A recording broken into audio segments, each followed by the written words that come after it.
Today we have the next in series for the PG course. We have Dr. Vesanethra. He is a consultant pulmonologist at Vikram Hospital.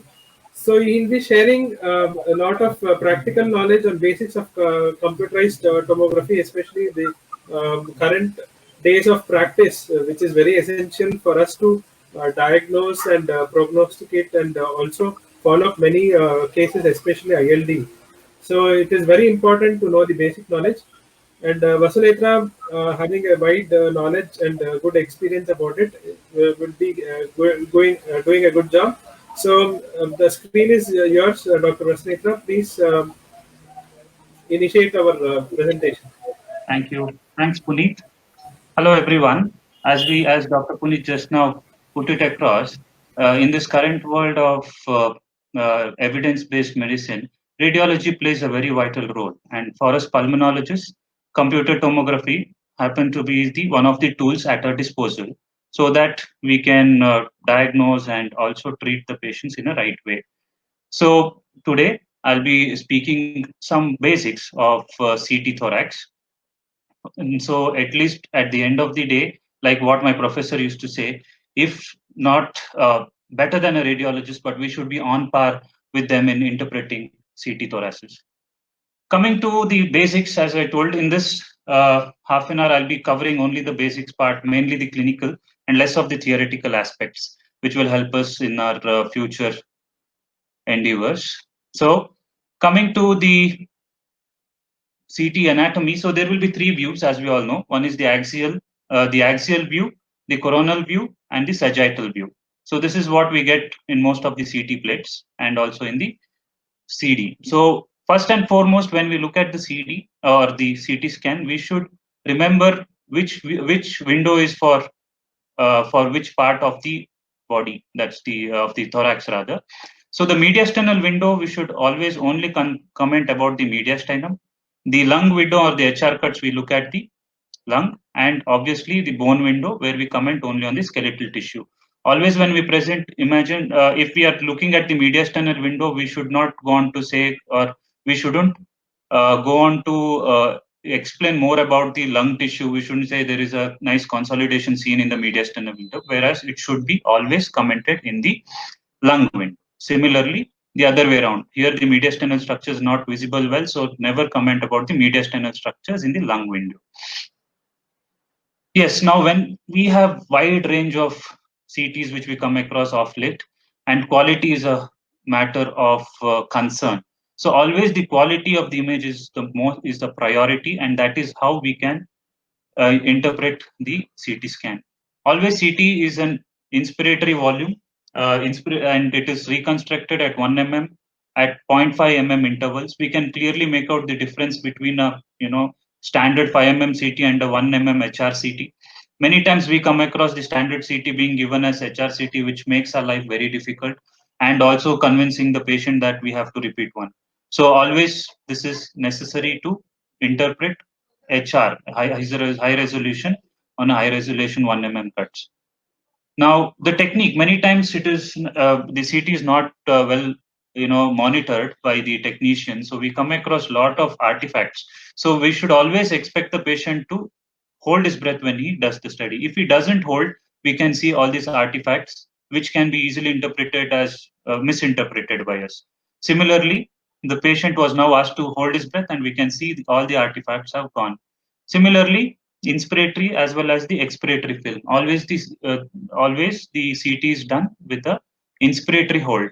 Whereas if the patient has done an expiratory hold during that time, we find all these nice ground glass opacities kind of picture, which can be easily misinterpreted by us. So just always remember to see the contour of the bronchi. Normally it would be collapsed in case of an expiratory window, whereas the same in an inspiratory window is nice and ovoid. So this is the way, you see, this is what I was talking about, a nice concavity in the posterior aspect of the trachea. So these are the four most important things which we should remember whenever the breath hold, the full inspiration, expiratory images should not be there, and we should rule out all this, and 1 mm smaller slice thickness should be present. Now coming to the anatomy, we should always try to understand the we should always understand the CT, that it is we are not looking at a single image at a time. It is always the series of images which we should interpret. So each of them is not a watershed image, but we should interpret as a series. Like if we are looking at a mediastinal window, if we are looking at say a vessel like a right internal jugular vein, always trace it in the next series of images. So next it would have turned into our right brachiocephalic vein. Then it converts again into right brachiocephalic vein, which fuses with the superior vena cava later and goes downwards into the right atrium. So this is how we trace it downwards. Similarly, when we go upwards, if we are looking at the left ventricle, and we should go upwards like the aortic root here, it goes upwards into ascending aorta and the arch of the aorta. So always remember to trace the vessel. So it holds good for other vessels also. So we should remember in mediastinal window, when we are looking into the vessels, please remember to trace them in serial CT scans so that we don't miss out on any of the defects. Similarly, with the in the lung window, we can look into the airways. So the trachea, we go downwards, we can see the carina. So we should trace the bronchi also. So if we go down, can see the middle lobe bronchus from the bronchus intermedius. Further down, we see the lower lobe bronchus, which is giving down its branches. So in this process, we'll never miss out on any pathologies and like minimal obstruction or any obstructive lesions in the CT. So always trace them, and trace them. Similarly, the lymph nodes, now that we have all, the lymph nodal enlargement, the stations, again, we should be very well versed with the anatomical positions of them so that it helps us to stage, and also when we are doing any interventions, it will help us further. Now coming to the abnormal findings that we come across. So most clinical, it is totally impossible for me to cover all the abnormal findings in a CT in this half an hour time. So I'll be just looking into the most common and clinically significant ones. So first of all, always again, when we read a CT, we should go from the either from periphery to the center or from center to the periphery. So I normally use from the center, that's from the central, that's trachea, followed by the hilum, the lung window, and then finally into the soft tissue, the pleura, the soft tissue, like that.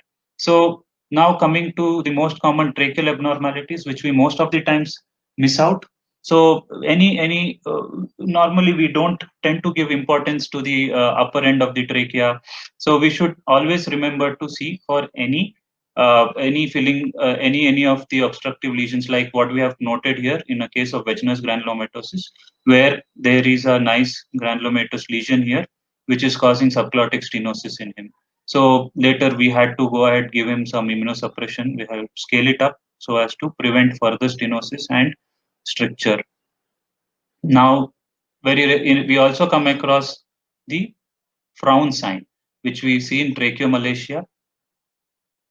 So in inspiratory CT, a dilated trachea of greater than 3 centimeters, and in expiration, if we find it to collapse like this, then we call it as a tracheomalacia, a trachea which has malacia. The CT abnormalities of which we come across pretty commonly is this saber sheath trachea, where we find the anteroposterior diameter of the trachea is more, while the transverse is lesser, which is the sagittal. So this is typically seen in COPD and also in other rare conditions. So next, coming to the hilum, as we know, the hilum has got it could be unilaterally enlarged or bilaterally enlarged, or it could be symmetrical or asymmetrical. There are multiple reasons for this, which are there in this chart. Now coming to what we have to notice in a lymph nodal enlargement.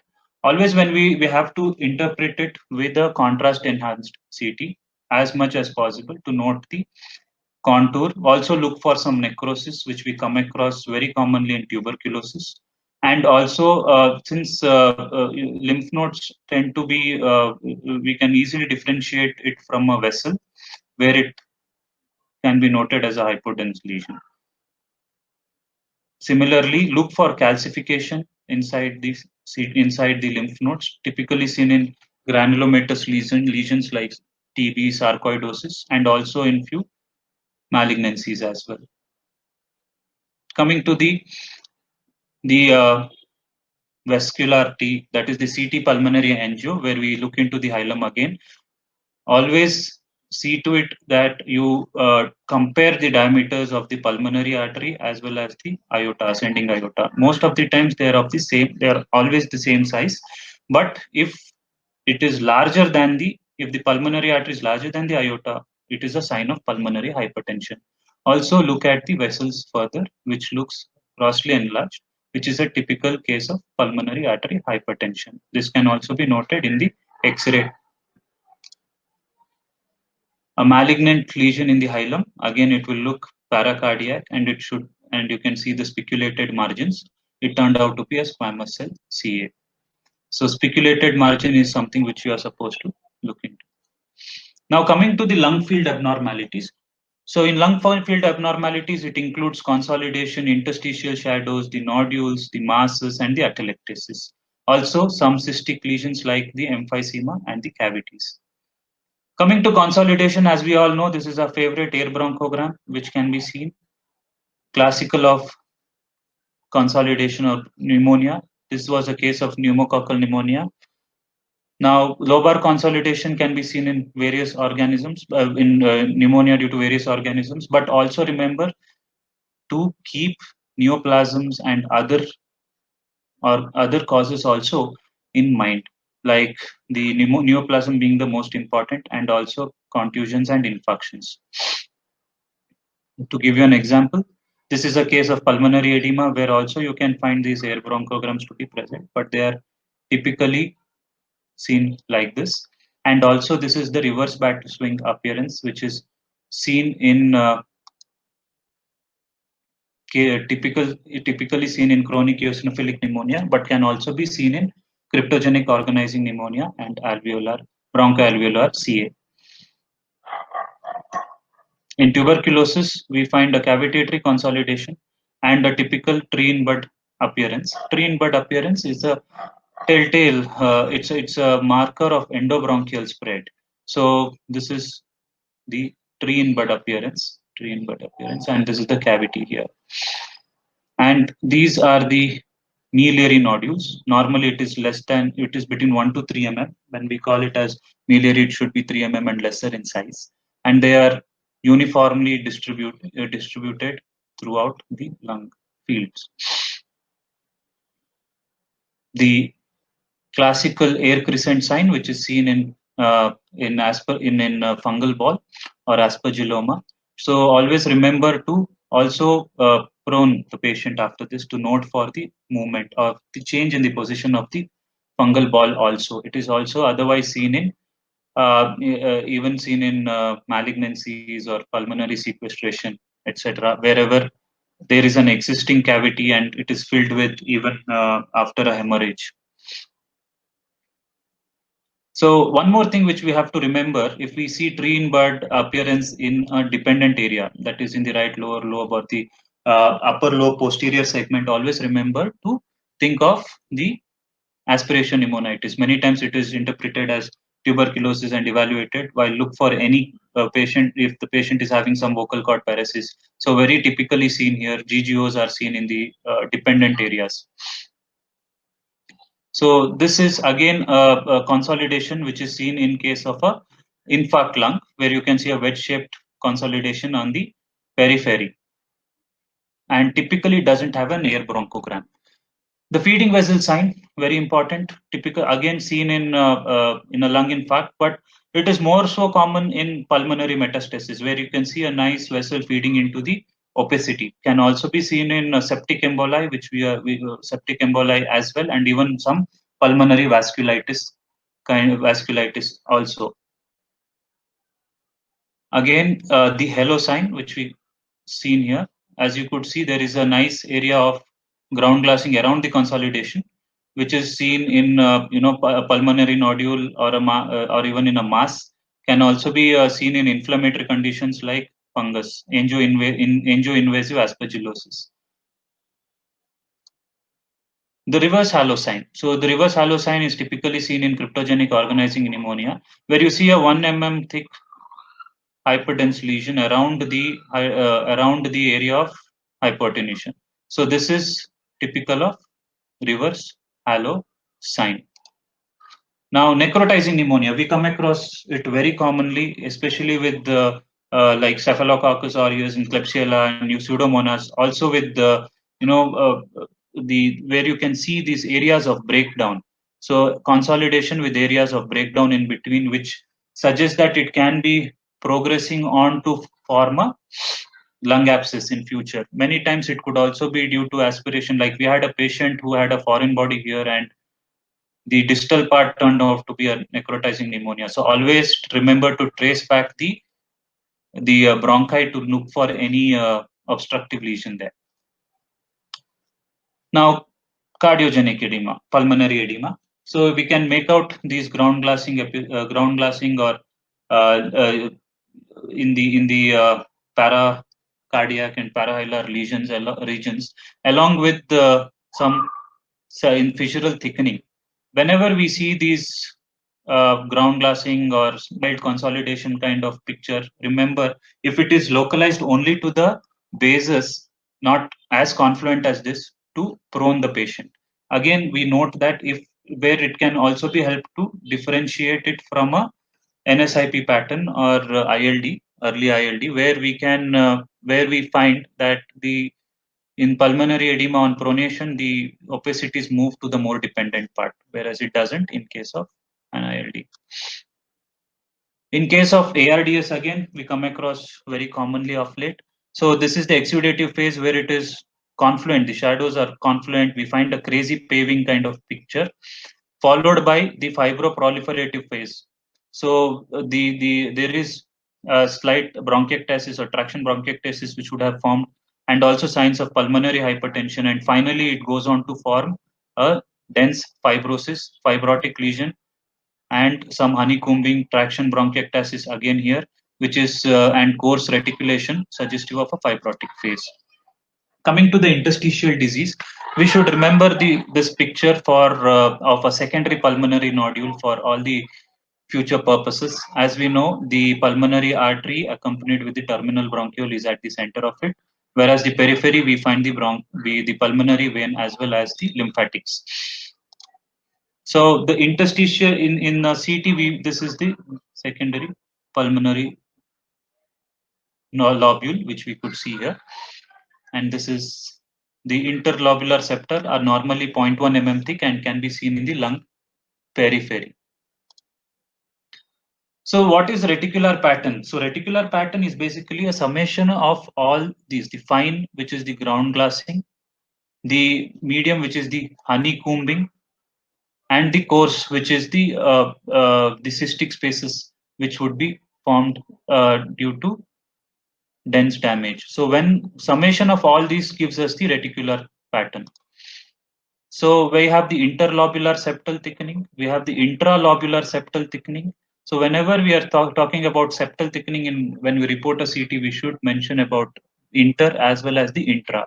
Whenever they are stacked against each other, they form the honeycombing. Similarly, a bronchiectatic ring as well as traction bronchiectasis, you could see. I'll be explaining it in future slides. Now, interlobular septal thickening, which we note, we have to interpret depending upon the appearance. That is, whether it is smooth, nodular, or irregular. Smooth is a typical of pulmonary edema, where it is smooth, whereas also seen in cases of lymphangitis carcinomatosis. But also nodular, which is, you could see here nicely, the nodular septal thickening, which you could note here, typically seen in sarcoidosis as well as lymphangitic carcinomatosis, and it is irregular, suggestive of a progressed disease like UIP, or also asbestosis and hypersensitivity pneumonitis.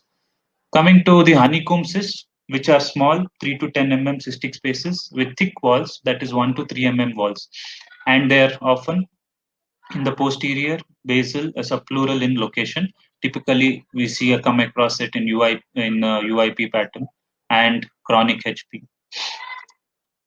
Now, nodules depending upon their position. So it could be random deposition, which is here, or else it could be centrilobular deposition, which spare these pleural spaces, and the perilymphatic, which is around the lymphatic. That is such as the disease of a lymphatic spread.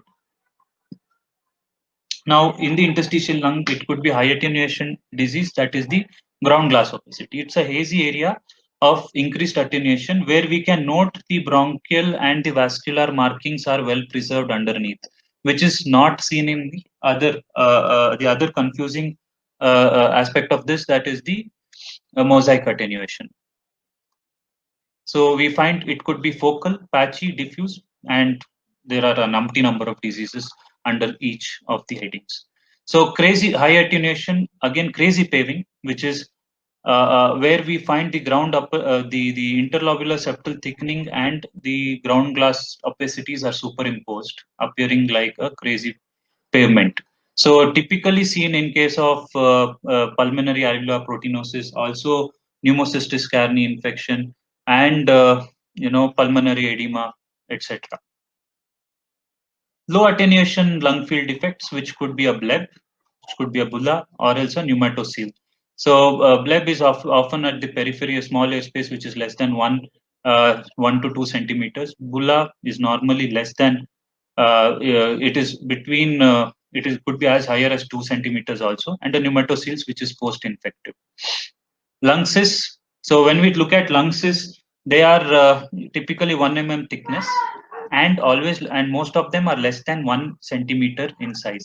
So most common causes being the cystic ILDs, that is the Langerhans cells, lymphangioliomyomatosis, and even some interstitial pneumonias like LIP.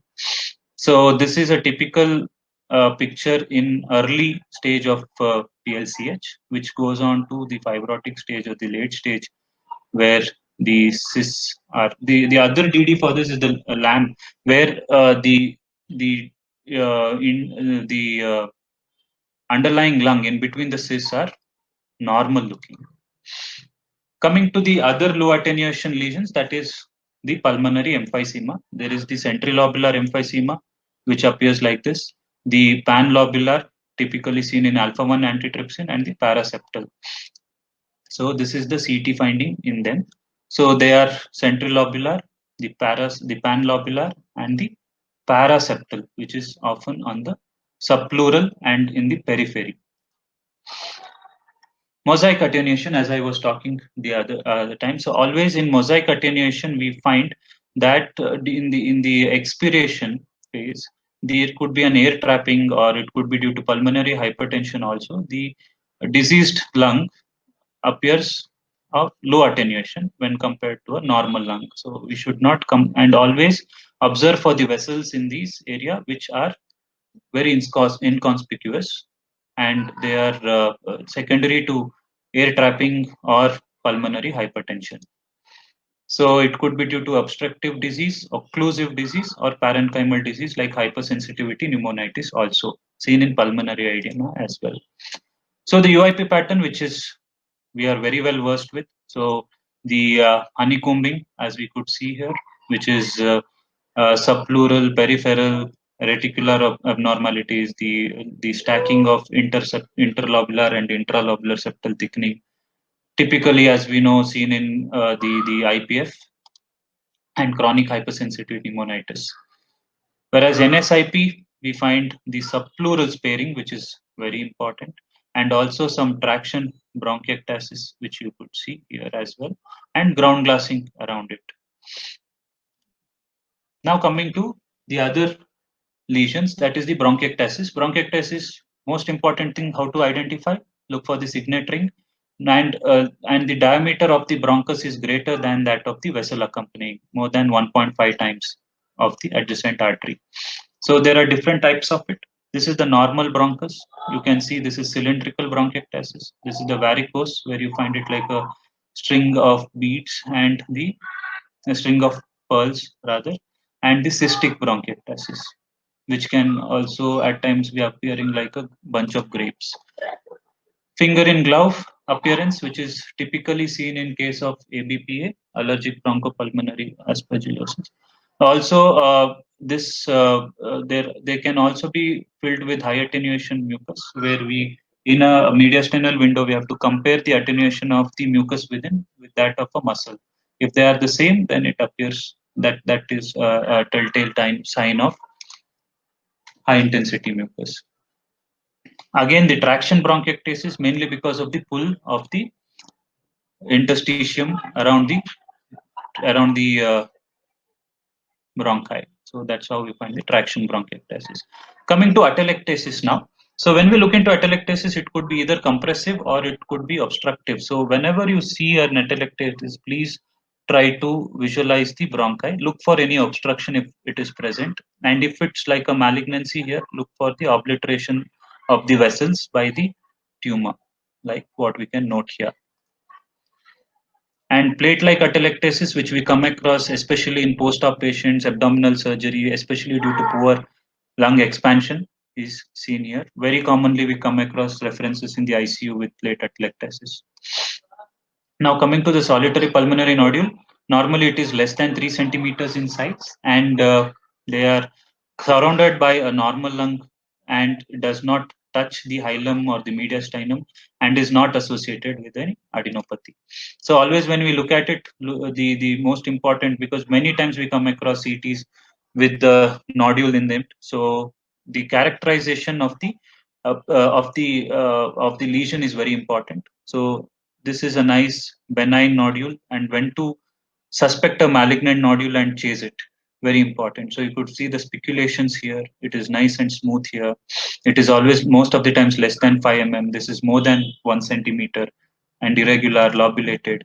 Similarly, the ground glassing is a typical sign seen in malignancies or malignant nodule, and the doubling time eventually. So doubling time is 1 to 18 months for a malignant nodule. Coming to the masses, so this could be a hyperdense pulmonary mass, or else it can also cavitate. So all cavitating lesions, we should also keep we should not only think of infective process, but also a malignancy.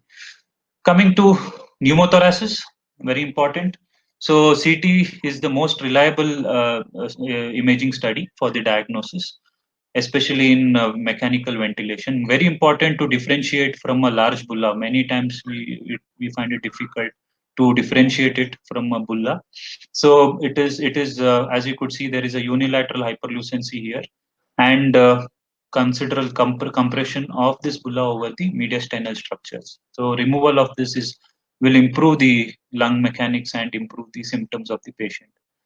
And at times these bullae could also be associated with a small pneumothorax. So try to look for this double wall sign where there is a small pneumothorax around the bulla.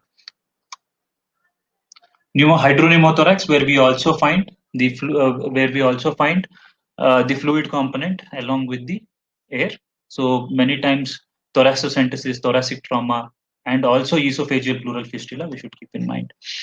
So when we come across finally the pleural lesions, so we have the pleural effusion where you should look for the collapsed lung as well.